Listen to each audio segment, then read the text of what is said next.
High views. ఉన్న విషయం చెప్పినా మేము బానిసలం, మా పైన ఉన్న వారిని ఏంటంటే మేము తట్టుకోలేం అన్నట్టు కొంతమంది కామెంట్లు పెడతా ఉంటారు. పక్కా ప్రూఫ్తో సహా విషయం చెప్పినా అయినా సరే మీరు చెప్పొద్దు, అది అబద్ధం అంటారు. ఏం చేయాలి? జగన్మోహన్ రెడ్డి ఎన్నికలప్పుడు మంచివాడు, సౌమ్యుడు అంటూ పరిచయం చేసిన వారు అసలు ఎవరు ఏంటి ఒకసారి మీరు లిస్ట్ తీయండి.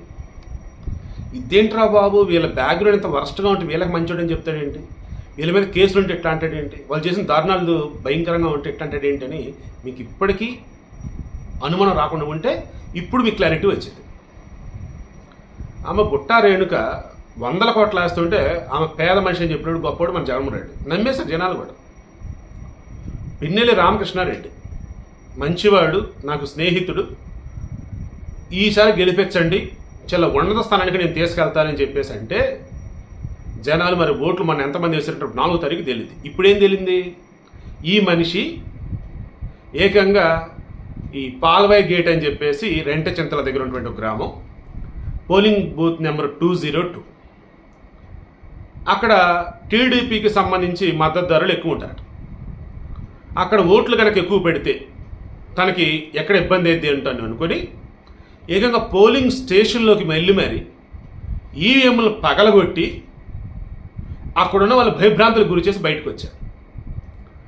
మరలా పల్నాడు జిల్లాలో జరిగినటువంటి దారుణమైన ఎన్నో ఘటనలకు సంబంధించి ఇతను తమ్ముడే కారణం.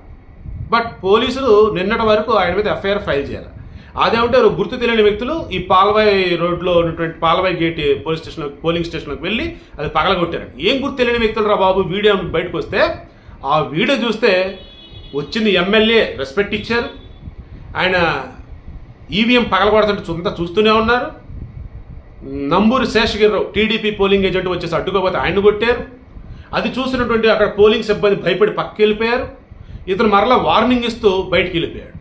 ఇవన్నీ కూడా క్లియర్గా ఉన్న అతని మీద కేసు నమోదు చేయాలి. ఏమనాలి చెప్పండి? పల్నాడు జిల్లా ఎస్పీని ఆల్రెడీ మార్చి రవిశంకర్ రెడ్డి ఎవరు అతను మార్చి బిందు మాధవ్ని వేస్తే ఈ బిందు మాధవ్కి దిగుస్థాయిలో ఎవరు కోఆపరేట్ చేయాలి. దాంతో పాపం ఇప్పుడు అతను కూడా సస్పెండెడ్ ట్రాన్స్ఫర్ అయ్యాడు. ఎందుకు ఏంటంటే దిగుస్థాయిలో ఉన్నదంతా కూడా పిన్నెల్లి రామకృష్ణారెడ్డి ఎలా చెప్తే అలా చేసిన వాళ్ళే. పోలీసులు ప్లాన్లు మొత్తం వాళ్ళు వచ్చేవటం, దాంతో వాళ్ళేమో దాన్ని ఉపయోగించుకొని ప్రతిపక్షాల మీద భయంకరంగా దాడులు చేయడం. అదేమంటే సాక్షిలో రాస్తారు పచ్చ మీడియా దాడులు, పచ్చ బ్యాచ్ దాడులు అని చెప్పేసి, కొట్టేది వీళ్ళు, చంపేది వీళ్ళు, గొడవలు చేసేది వీళ్ళు.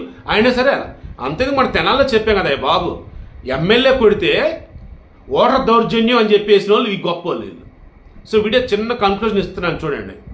చంబల్ లోయ అని ఒకటి ఉంటుంది, ఉత్తరప్రదేశ్లో మధ్యప్రదేశ్ మధ్యలో ఉండేది. భారతదేశంలో అత్యంత అనాగరికమైనటువంటి ఏరియా. పోలీసులు కాదు, సిస్టమ్ అసలు ఏది పనిచేయదు అసలు అక్కడ. ఓన్లీ ఎక్కడున్న లోకల్ ఉన్న పొలిటీషియన్లు లేదంటే గోండా బ్యాచ్ వాళ్ళు ఏం చెప్తే అది. ఇప్పుడు మాచర్లను అలాగే తయారు చేసాడు ఈ పిన్నెల్లి రామకృష్ణారెడ్డి. ఎట్టి పరిస్థితుల్లో ఆయన అరెస్ట్ చేయాలని చెప్పేసి ఇది. ఇక వీడియో బయటకు వచ్చా కేంద్ర ఎన్నికల సంఘం చాలా సీరియస్ అయింది. ఇంత దారుణంగా ఈయన ఎవరు ఏంటి కనపడుతుంటే కేసు ఎందుకు పెట్టలేదు రా బాబు అని ఇప్పుడు కేసు ఫైల్ చేశారు. ఒక రకంగా హత్యాయత్నం అది. ఆయన అక్కడ ఉన్న భయభ్రాంతి గురించడం కావచ్చు, చేయటం కావచ్చు, రకరకాలు నార్మల్ సెక్షన్తో పెట్టారట.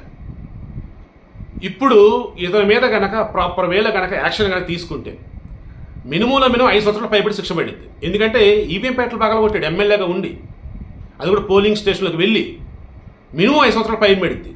2 సంవత్సరాల పైన పడి కేసు శిక్ష పెడితేనే వాళ్ళకి ఉన్నటువంటి ఆ పదవి పోతుంది, ఎమ్మెల్యేనే ఎంపీల పదవి పోయింది.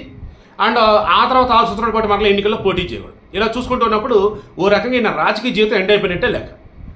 ఆయన పక్క తప్పిన వాళ్ళ తమ్ముడు నించోబెట్టి వెనకాల నడిపిస్తాడంటే అది జనాలు ఇంకా ఆలోచించుకోవాలి.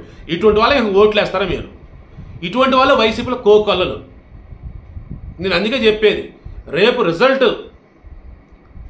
100% ఎన్డీఏ కూటమి గెలిచిద్ది అన్న దాంట్లో ఎటువంటి డౌట్ లేదు. ఒకవేళ ఎక్కడన్నా ఏదన్నా అటు ఇటు కనుక జరిగితే రాష్ట్రాన్ని కాపాడుకునే బాధ్యత ప్రతి ఒక్కరిది.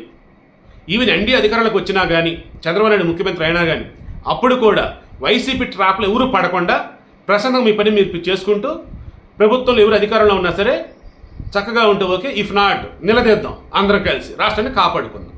పిన్నెల్లి రామకృష్ణారెడ్డిని అయితే ఏ క్షణం అరెస్ట్ చేయొచ్చు. అండ్ ఆయన ఇప్పుడు ఒకవేళ మాచర్లో గెలిచినా ఆ ఎన్నిక చెల్లకుండా పోతుందని నాకైతే అనిపిస్తుంది.